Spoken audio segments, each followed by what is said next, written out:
Rafael Tenório, boa tarde, prazer em tê-lo aqui mais uma vez na Resenha Bate-Bola. Boa tarde, Potência, boa tarde, Elísio, a todos do programa. Prazer falar com os amigos. Ô presidente, o senhor viajou a Brasília e óbvio que dentro dos assuntos que o senhor tem debatido muito é a questão dos clubes se tornarem SA, como é que tem esse projeto de lei, o que é que foi debatido, o que é que ficou resolvido lá no Distrito Federal. Ontem, quarta e quinta-feira, nós fomos tratar, Elísio, sobre o direito do mandante. Ah, o direito do mandante. O direito do mandante, que a princípio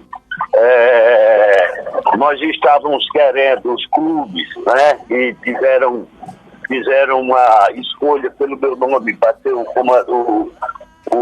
o presidente representando os clubes das três séries, A, B e C, e D também, aliás, das 4 séries, 80 clubes, que nós tínhamos optado por uma medida provisória, porque passaria a vigorar após a assinatura do presidente da República. Mas aí tivemos uma conversa muito boa, marcamos uma audiência com o deputado, o presidente da Câmara, Arthur Lira. Sim. Nos recebeu gentilmente, tivemos essa reunião às 20 horas, à quarta-feira, em Brasília, e fizemos uma explanação sobre a necessidade e a urgência dessa medida e se tornar um projeto de lei. Certo. E ele absorveu bem a ideia, comprou a ideia, assim dizendo, né? Então foi uma reunião muito boa, muito proveitosa, e ele garantiu que votaria antes do recesso, agora de julho. E ontem pela manhã nós tomamos um café com 7 deputados, todos eles que estão envolvidos em algumas mudanças também da Lei Pelé. Sim. Como também a principal objetivo era a aceleração, a compra, já que se fizeram presente o relator do projeto de lei que o deputado lá, e eles fizeram, nós tomamos esse café, fizemos toda a explanação, muitos inclusive dos deputados compraram, né, apesar de alguns deputados eles estarem do outro lado, não serem do bloco do governo. Sim. Mas eles viram para o benefício do futebol brasileiro. Então foi muito bom, todos se comprometeram em agilizar o projeto e aprovar o relator, e assim foi feito. Ao meio-dia, nós tivemos um encontro com o presidente da República, Jair Bolsonaro. Também se fez presente o ministro da Cidadania, o João Guerra, o João Romba, melhor dizendo, que é o presidente da Cidadania, e juntamente com o secretário, o ministro do Esporte e o secretário nacional do Esporte. Então, ficou e voltou ontem às 15 horas, foi a reunião, e foi já aprovado para ela ir a votação nos próximos 15 dias, tornar-se um projeto de lei onde o mandante ele possa negociar livremente com a mídia. Com a emissora que ele quiser. Exatamente. Como tem clubes, por exemplo, o CSA, ele tem contrato com o atual patrocinador, que é a Globo. TV Globo. Até o dia 2023.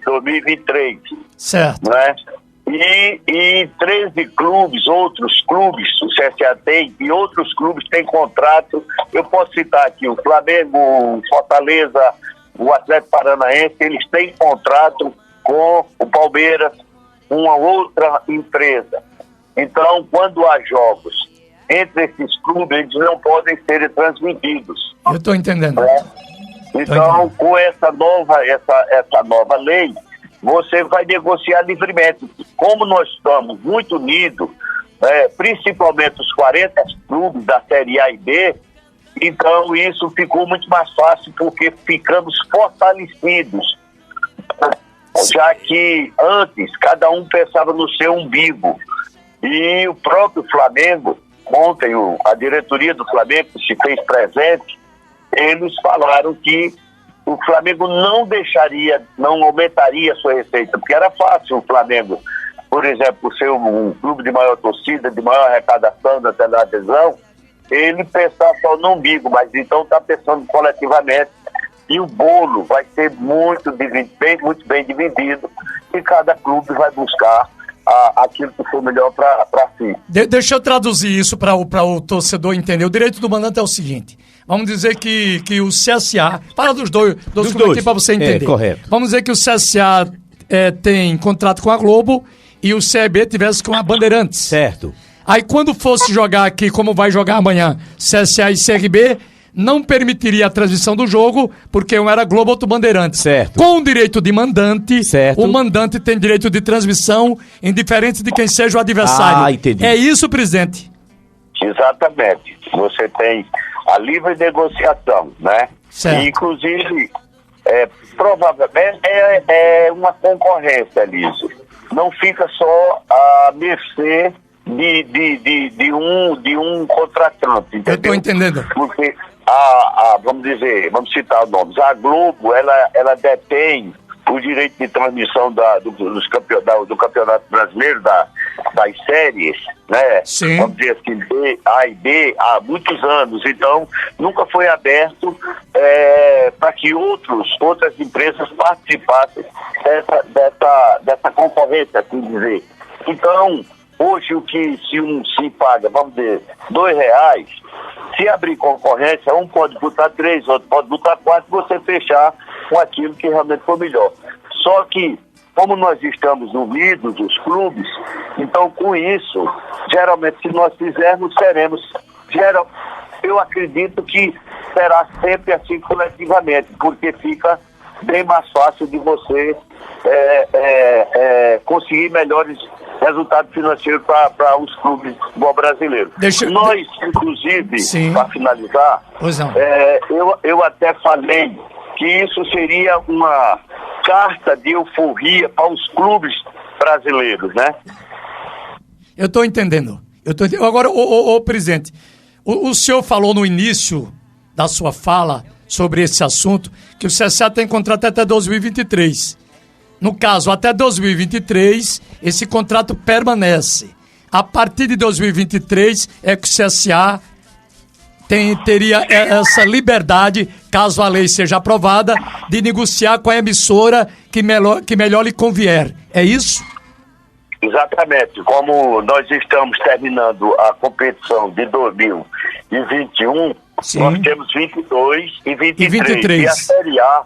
E a Série A tem até 2024. Certo. Então, na hora, é muito normal, depois que você consegue, vamos dizer assim, uma liberdade de negociação, isso pode trazer um reajuste. É como se você estivesse pagando o aluguel. Eu estou entendendo. Né? Você estivesse pagando o aluguel e alguém lhe oferecesse, vamos dizer assim, uma casa em melhores condições, então vamos fazer um reajuste, bora fazer um reajuste. Então é mais ou menos nessa forma. Eu estou entendendo. Os clubes ficariam livres seria a lei de mercado, né? Exatamente. Vamos dizer que você tem 2, 3, 4 emissoras de televisão interessadas em transmitir futebol. Aí o clube vai negociar com aquela que, do ponto de vista financeiro, seja melhor para ele. Resumindo, é isso, não é? Exatamente, isso vai trazer mais dinheiro para os clubes brasileiros, certo? Isso, Elisa, é uma coisa que a gente já vinha trabalhando há bastante tempo, né? Sempre nós temos hoje uma Associação Nacional de Clubes, nós estamos com essa união, a nossa intenção é formarmos uma liga para que seja tão eficiente como a liga espanhola, a liga inglesa, a alemã, entendeu? Então, nós queremos com essa forma, vamos dizer assim, com a criação de uma liga de futebol, nós não vamos concorrer com a CBF, nós vamos profissionalizar certas coisas. Como tem, presidente, como tem a Liga do Nordeste. Exatamente, né? Não é? Tem a Liga do Nordeste. Exatamente. Pronto, não é? Pra gente, exatamente. Como tem a Liga do Nordeste, teria a Liga dos Clubes e aí a instituição CBF organizaria questão de data, essas coisas. É mais ou menos isso, exatamente. Não é? Exatamente. Uma das coisas também que ontem eu levantei nessa reunião, em decorrência dos árbitros, né? Sim. Porque na hora que você criar uma liga, você começa, vamos dizer assim, a terceirizar os árbitros com treinamento, com vamos dizer assim, com performance, porque a gente sabe que hoje a maioria dos clubes dos jogos, você tem péssimas arbitragens que muda resultados, que muda colocação.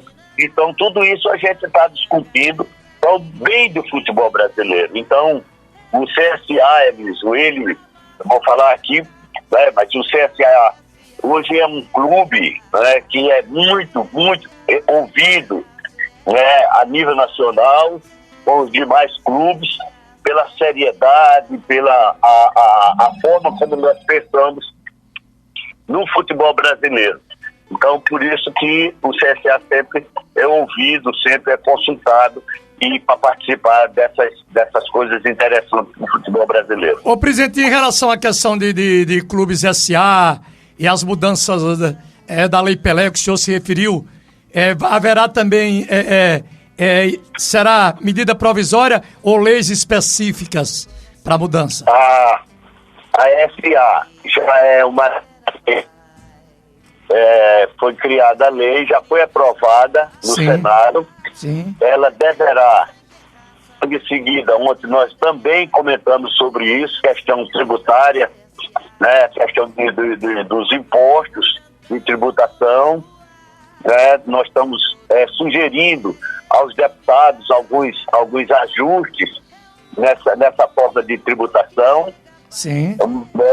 Aí sim, depois que ela for revisada, né, aí vai para a Câmara dos Deputados para ser aprovada, já que já foi aprovada no Senado. Então, só essas mudanças, mas eu acredito, Elísio, que ainda dentro desse ano, ainda de 2021, seja aprovada a lei na Câmara, né, para onde os clubes possam também tornar-se uma sociedade anônima do futebol, né, haja vista que ontem ainda...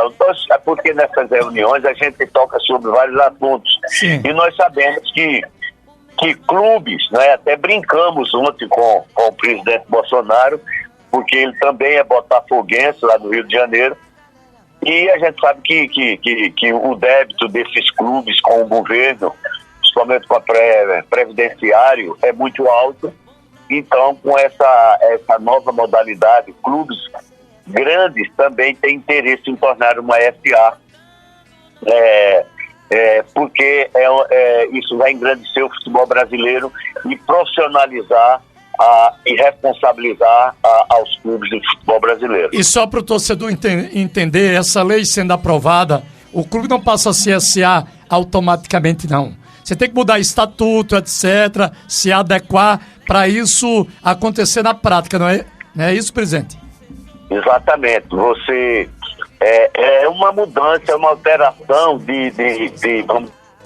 quando você faz uma alteração num contrato social de uma empresa para ela diversificar a sua principal atividade, né?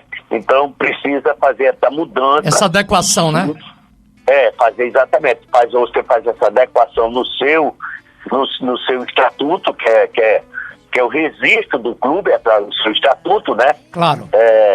Então faz essa modificação do estatuto, abre-se, né, a SA do futebol, aí você pode operar normalmente, porque na hora que você abrir a SA, é quando você pode, através disso aí, você ir buscar investidores, qual é a modalidade que você prefere para o seu clube, se é capital aberto, se é capital fechado. Então, tem essas opções. Agora, que é uma coisa, Elísio, que vai trazer o profissionalismo para o futebol brasileiro, porque a gente sabe que grandes clubes do futebol brasileiro, que têm passivos altíssimos, eles não se preocupam em quitar o passivo, mas se preocupam sim em montar a equipe, pagar altos salários, contratos absurdos, né? E devido à gestão, a diretoria vai embora, o outro que chega assume, faz do mesmo jeito. Então, com isso, o SA ele vai realmente tornar-se uma empresa, né, que vai trabalhar em cima de resultados. E para a gente encerrar esse assunto do que foi tratado em Brasília, para falar do clássico, em relação à Lei Pelé, quais são, o que é que mais atrapalha os clubes hoje? O que é que vocês estão pleiteando para modificar, para fazer emendas nessa lei? Principalmente a questão da formação do atleta, né? Sei. Você sabe que na nossa geração tinha um contrato onde o jogador era contrato de gaveta, né? Fazia um contrato exato. Né, para você, o jogador só saía. Pertencia ao clube, etc. Exatamente. Então hoje praticamente você faz todo investimento no clube. Se você fizer um contrato longo, né, arriscando aí um contrato de 4, 5 anos, você consegue ainda, se aquele atleta vingar, você consegue ainda ter um retorno financeiro. Então é uma das coisas que nós vamos tentar, isso é uma reivindicação, tentar dar um ajuste nisso aí, porque os clubes que são formadores hoje, um garoto com 11, 12 anos, né, aparecem os empresários, levam inclusive esses garotos para fora do Brasil, uma família, né, isso é muito comum lá no sul e sudeste, né, aparece um garoto bom, que acontece, os empresários pegam, levam esse menino, vai morar na Itália, por exemplo, aí fica para lá e começa a jogar, e quem no final, quem ganha dinheiro são os empresários. Então nós queremos mudar essa questão da formação de atletas. Outra coisa que nós estamos também é em questão de contratos, né, porque a gente sabe que a maioria dos jogadores, eles fazem contrato e depois senta-se no contrato, né, por questão sobre lesão. Então você contrata um atleta e ele se machuca, né? Nós queremos mudar também essa questão de você estar pagando 100% do salário com direito de imagem, com tudo. Nós queremos mudar para ser pago na CLT, né? Porque o clube está também sendo penalizado porque não está utilizando o atleta. E que profissionalizar também, responsabilizar o atleta, porque, para você ter uma ideia, foi o que nós comentamos, você faz um contrato com um jogador de 2 anos, né? Se o jogador surge uma proposta de uma multa rescisória, geralmente o clube que está contratando não quer pagar a multa rescisória. E aí o atleta começa a não querer jogar, a querer isso e aquilo, forçar para que você possa demiti-lo. Mas se for o contrário, você tem que pagar integralmente um período do contrato. Então são essas coisas que a gente quer melhorar para também trazer responsabilidade para os atletas. O José Sapucaia está perguntando aqui, porque tem a ver com o Clube SA, e eu posso até te responder, Zé. Boa tarde, no caso do Clube SA, o senhor Souza passa a ser acionista se for capital aberto, não é, presidente? Se for capital aberto, exatamente. Se for capital aberto, não é isso? Exatamente. Porque eu tinha uma empresa de rapadura e era capital fechado. Porque eu quando fiz essa opção, eu, por exemplo, se o CSA fosse hoje uma SA de futebol, e tivesse a mim como gestor, eu optaria pelo capital fechado. Capital fechado, certo. Porque aí eu escolheria quem eu queria, né, o perfil do investidor, certo? E então eu saberia como escolher isso aí. Quando você vai para o mercado de ações, de bolsa, né, aí você abre o capital, qualquer pessoa pode... Aí é capital aberto, é diferente. Pode ser acionista. Pronto, a parte burocrática tratamos de tudo, do que o senhor foi... Ficou bem explicado. Né, ficou bem explicado, essa mudança no futebol, e tomara que ela aconteça. Eu posso fazer uma pergunta ainda? Pode fazer as quantas perguntas você quiser, porque eu quero falar do clássico. Porque o presidente tava... O torcedor tá me impressionando aqui, quer saber do jogo amanhã. Mas é rápido. Mas fala, o presidente, que estava na elite lá em Brasília, né, com as autoridades, ô presidente, já que o CSA nesse momento está com esse objetivo desse CT, não tinha como conseguir uma verbazinha no Ministério do Esporte, não? Ou é preciso ter realmente alguma equipe amadora para poder conseguir isso? Olha, nós fizemos, Potência, no início da nossa gestão, um projeto era o CSA do futuro. O doutor Omar Coelho, nós trouxemos uma consultora de Recife, né, com bastante trâmite em Brasília, mas é muito complicado, é muito difícil, sabe, não é fácil você conseguir recurso para a construção de principalmente empresas em instituição sem fins lucrativos. Então é muito complicado, se a gente for depender disso, não vai conseguir fazer, não.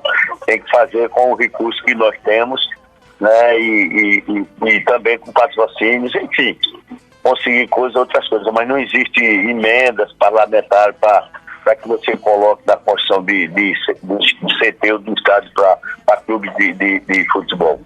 Ô presidente, vamos falar agora de futebol. Clássico, amanhã, né? tem um clássico, CSA e CRB, o CSA que vinha de 2 vitórias e perdeu para Ponte Preta, e amanhã já tem um clássico. O clássico é um campeonato diferente, uma derrota no clássico, a pressão, seja para que lado for, aumenta e aumenta muito. Se o CSA perder amanhã, vai aumentar muito a pressão no clube, é o torcedor, é a imprensa. Se for o CRB, é a mesma coisa, não é diferente, né? Por exemplo, se o CSA vencer amanhã, ele passa o CRB na classificação com um jogo a menos. Imagina a pressão pro lado do CRB. É correto. Se o CSA perde amanhã, aí nada presta, o torcedor tem isso, o torcedor vive de resultados. Como é que está o ambiente do clube, os bastidores do CSA, a importância desse jogo para amanhã, a questão do próprio Bruno Pivetti, que tem sido muito questionado pelo torcedor. Como é que a direção tá tratando desses assuntos internos, presidente? Elísio, ninguém aqui vai estar enganando ou tentar enganar, né? Os números mostram. O CSA começou a competição não de uma forma positiva, mas a ansiedade, é isso que eu vou transmitir isso para os nossos atletas. A ansiedade está muito grande, é como, sabe, aquele peso, né, para se resolver. Nós fizemos um bom jogo contra o Sampaio e a ansiedade não deixou a gente concluir, né, tornar isso em números, em gols. Contra o Guarani foi do mesmo jeito, nós fomos prejudicados pela arbitragem. Contra a Ponte Preta, nós tivemos duas inícios de jogo, 2 oportunidades claríssimas de gol, não foi feito, quer dizer, você já tem poucas oportunidades para conclusão, e quando você não transforma isso, então isso fica difícil, vai criando essa ansiedade, esse nervosismo, o atleta passa a não ter um rendimento capacitado que tem. Então tudo isso leva aos resultados. Mas nós vamos trabalhar esse emocional dos atletas, fazer um jogo amanhã, vamos dizer assim, um jogo leve, não que não se tenha responsabilidade, mas diminuir essa ansiedade para que possamos, né, sair, fazer um bom jogo, conseguir um resultado positivo, para dar uma acalmada também na gente, nos atletas e na torcida principalmente. Em questão da comissão técnica, nós temos que ter paciência, os resultados eles não vêm com assim de imediato. O Bruno está com menos de 60 dias ou 60 dias aqui no clube, né? O clube foi montado, a equipe foi montada pela ex-comissão técnica e pelo ex-executivo de futebol. Então ele chegou, é uma modalidade de jogo diferente, está tentando encontrar o esquema de jogo dele, né? Jogadores que ainda estão com dificuldade de entender essa nova modalidade. Tudo isso leva pelo processo de maturação. É ter paciência, né, para a gente não ficar tirando aí de todo lado e depois a gente ter um resultado assim que não é o esperado. O Cícero Norberto, que é torcedor azulino, coloca aqui: não adianta ostentar um CT de primeiro mundo ou se transformar num SA com o time disputando uma Série D ou sem série. O torcedor fica preocupado. E muitos torcedores, claro, é claro que uma coisa é administrar, outra coisa é você estar de fora sendo torcedor, né? Exatamente. Muitos torcedores, se dependesse deles, pegariam uma parte do dinheiro da verba para a construção do CT e investiria no futebol. O senhor tem pensado nisso, presidente? Não, e primeiro fazer uma correção aí para esse nosso torcedor. Sim. Não há motivo, nós não estamos nem na Série D, nem na Série C. Nós estamos na Série B. É porque a torcida do CSA, alguns, né, estavam acostumados a passar tanta vergonha, sabe? Se isso acontecesse hoje no CSA, teria um motivo para desmoronar todo o trabalho. Por exemplo, ontem um oficial de justiça, como todo mundo tem conhecimento aí, penhorou um ônibus do Santos Futebol Clube. Foi, exato. Ontem mesmo, a empresa que fornece alimentação para o Vasco suspendeu a alimentação na quarta-feira. Exatamente. Exatamente. Mas aí tudo bom, tudo passa. O CSA, o desespero desse torcedor já está dizendo que não adianta ter CT de primeiro mundo se você vai disputar uma Série C ou uma Série D. Nós estamos na Série B, o CSA saiu da D, que não tinha, foi para A, voltou para B, quase por uma vitória só, nós não subimos de novo. Nós estamos no início da competição, saímos da zona de rebaixamento, nós somos o 13º colocado, vamos buscar, ainda tem 31 rodadas, e a questão do CT é uma questão do futuro. É a mesma coisa que você querer que o seu filho seja um médico, se você não quer pagar uma escola para ele estudar. Aí você quer que ele seja médico jogando futebol, não vai ser. Então o CT, quando a gente fala em CT, você está construindo uma base, uma estrutura para que a médio e longo prazo você consiga criar grandes resultados, né? Por exemplo, a torcida reclama tanto que a gente acabou com a base. Nós não acabamos com a base. Nós não temos lugar para a nossa base treinar. Onde nós estamos, Elísio, nós mal conseguimos abrigar o profissional. Por quê? Por que nós não treinamos, vamos dizer assim, os dois horários? Porque os jogadores teriam que vir de manhã, irem para suas casas, 2h30 voltar para aqui, porque nós não temos acomodação para esses atletas. Então, não adianta dizer, adianta ter CT de primeiro mundo e não ter um time que preste. Se você olhar, por um lado, o Retrô, que está disputando uma Série D, é de empresário. Então, primeiro que eles fizeram, construíram toda a estrutura, já estão disputando uma Série B, revelando os jogadores e ganhando dinheiro, fazendo o que eles querem. Não tem torcida e eles estão fazendo isso. Como é que pode pensar no CSA do amanhã, no futuro, se você não tem Aí tem um time bom, ganha campeonato alagoano, se classifica e fica perambulando pela rua porque não tem uma casa para morar. O CSA hoje é um sem teto. Não tem o sem teto, o CSA é sem teto. Então temos que construir o nosso teto. O Genivaldo Santos, que é também torcedor do CSA, Genivaldo Santos, presidente, ele está ouvindo a gente, óbvio, precisa contratar com urgência, urgentíssima, Tá usando o termo de Brasília aí. Brasília, é. Urgência urgentíssima, Urgentíssima. viu? Alguma coisa tem que ser para ontem. Um executivo de futebol. O CSA tá pensando nisso, presidente? Olha, a torcida do CSA, sim, ela não se conforma com nada. Com nada. Nada presta, tudo tá errado. Todo mundo dá sugestão, contrata fulano, traz o Neymar. Eu tenho um torcedor aqui que todo dia ele me manda o nome de 4, 5 jogadores. Agora, não sabe ele, que nós estamos há 16 meses jogando de portão fechado. Aí diz assim, para que adianta pagar salário em dia? Pagamos o salário de junho no dia 29 agora, no mês de junho. Pagamos o salário dos jogadores. Hoje eu estive com o governador Renan Filho para ele liberar o patrocínio do CSA e do CRB, que muito, mas muito, nos ajuda, né, nos ajudará para completar o nosso orçamento até chegar ao fim da competição.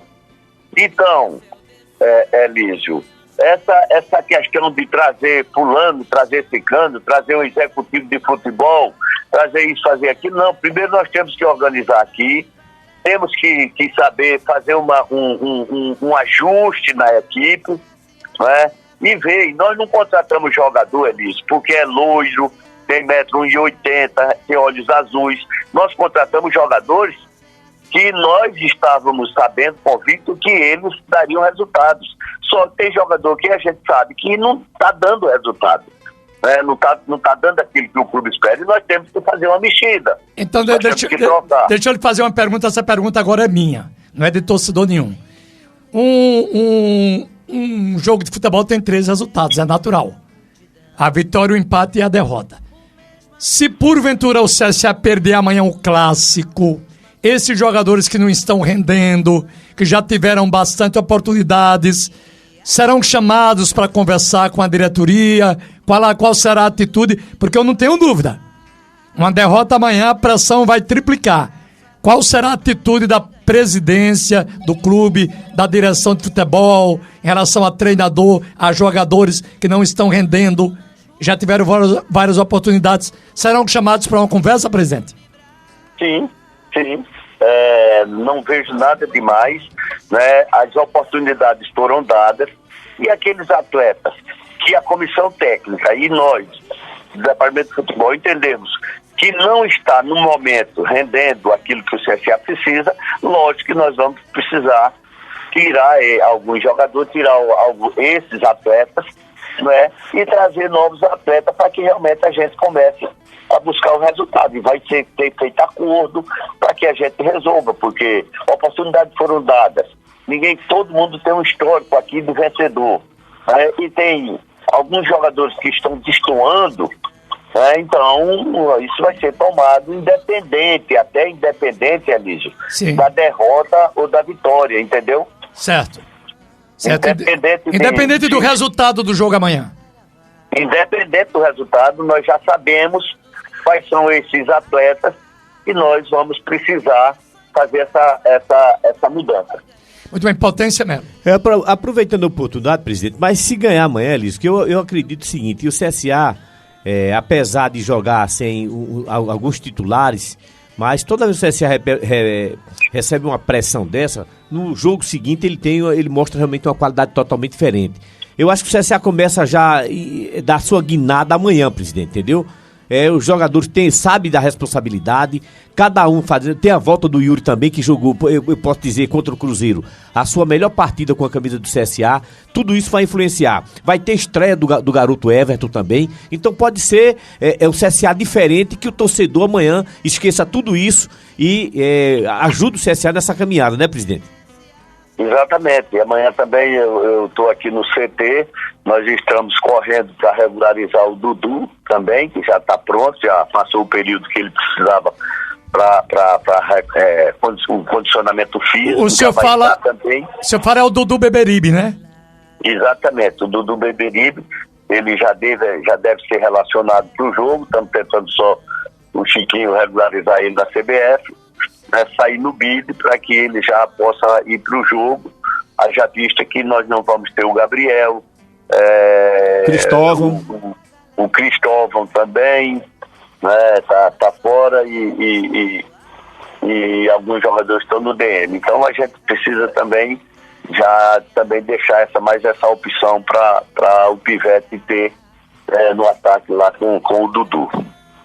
Presidente, alguma coisa que nós não conversamos? Tem mais alguma pergunta, Potência? Não tem não, eu mandando um abraço pro doutor Durval, que tá ligado. Doutor Durval. Quando o presidente começa a falar... Doutor Durval Mendonça. Mendonça, entendeu? Doutor, e sua família, médico, né? Gente boa, toda a sua família, ligadinho, fica atento também. E doutor Durval, que ele gosta muito dele, toda vez que ele me encontra, se eu quiser fazer a pergunta, o presidente pode mandar. Viu, presidente, Durval, qual é a mensagem que o senhor passa para o torcedor do Centro Esportivo Alagoano, que tá, eu diria que... desanimado. Inquieto. Inquieto, é? É, inquieto. Porque quando o cara tá quieto, tranquilo, é melhor. Tá inquieto, tá buscando esperança, mas ao mesmo tempo desesperançoso. Qual é a mensagem que o senhor, enquanto comandante dessa nau, o homem que tá ali, o timoneiro do barco azul. Timoneiro, é? Timoneiro.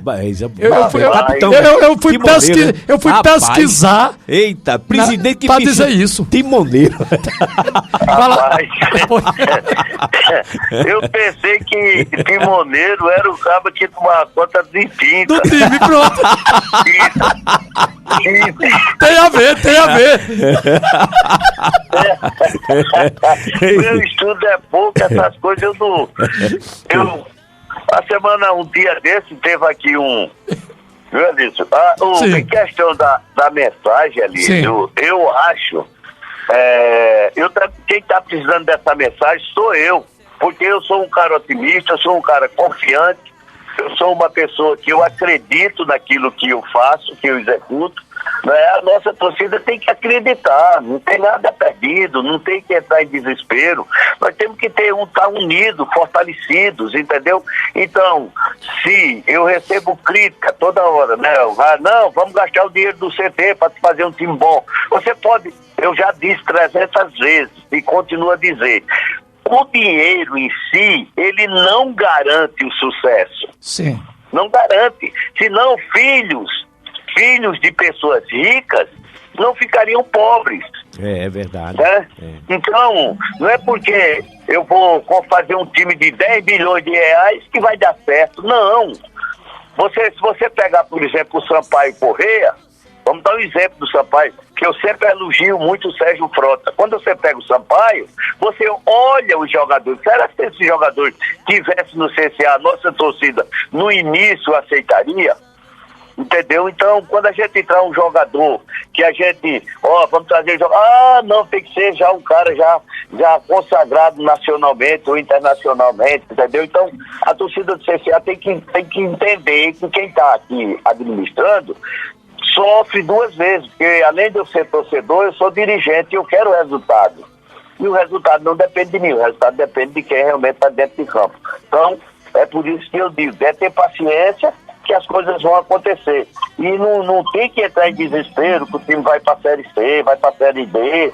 Não, vamos ter paciência. O ano passado nós brigamos e por uma vitória nós não subimos. Vamos lutar também. Ninguém está aqui jogando fora a esperança, não. Nós vamos para cima, com fé em Deus, e buscar o resultado positivo.